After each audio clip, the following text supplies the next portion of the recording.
क्या आपने कभी सोचा है कि एक ही त्योहार लेकिन कहीं पर नाम सरस्वती पूजा, कहीं बसंत पंचमी, कहीं श्री पंचमी, कहीं पीले कपड़े, कहीं पतंगों से भरा आसमान और कहीं पर सूफी कव्वाली। यही है वसंत पंचमी, एक ऐसा पर्व जो ज्ञान, प्रकृति, कला, प्रेम और उम्मीद से पूरे भारत को एक साथ रोशन कर देता है। वसंत पंचमी एक प्रमुख हिंदू फेस्टिवल है जो माघ के महीने के शुक्ल पक्ष की 5वीं तिथि को मनाया जाता है, यानी कि जनवरी और फरवरी के बीच।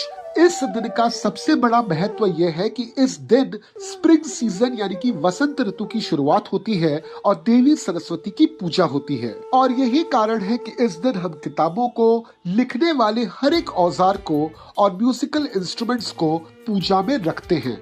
वसंत पंचमी का एक साइकोलॉजिकल इम्पैक्ट है।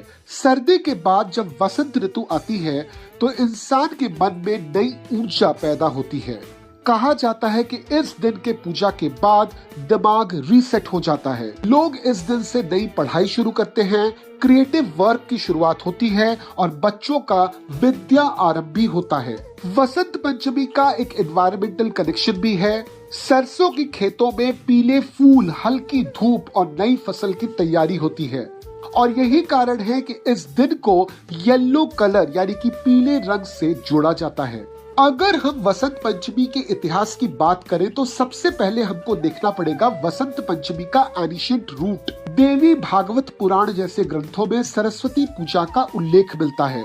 एंशिएंट इंडिया में वसंत पंचमी एक एग्रेरियन फेस्टिवल था, यानी शुरुआत में ये एक नेचर सेलिब्रेशन था और फिर आता है क्लासिकल पीरियड।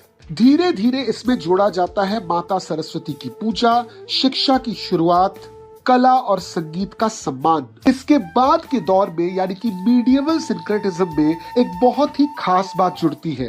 दिल्ली के निजामुद्दीन दरगाह में पिछले 700 सालों से बसंत पंचमी मनाई जाती है।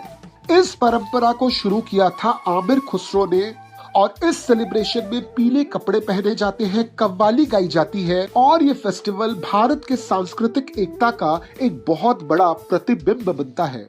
आज वसंत पंचमी को हर एक स्कूल में और हर एक कॉलेज में सेलिब्रेट किया जाता है।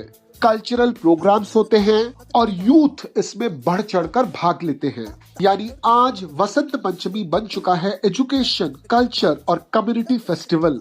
और कहीं न कहीं एक हिंदू त्योहार होने के बाद भी जिस जोशो आगाज से इस फेस्टिवल को पूरे भारत में मनाया जाता है, ये दिखाता है हमारी कल्चरल यूनिटी को। तो कमेंट में मुझे बताइए कि आप इस दिन को कैसे सेलिब्रेट करते हैं और मैं आपसे वापस मिलूंगा अगले वीडियो में एक नए टॉपिक के साथ। जय हिंद।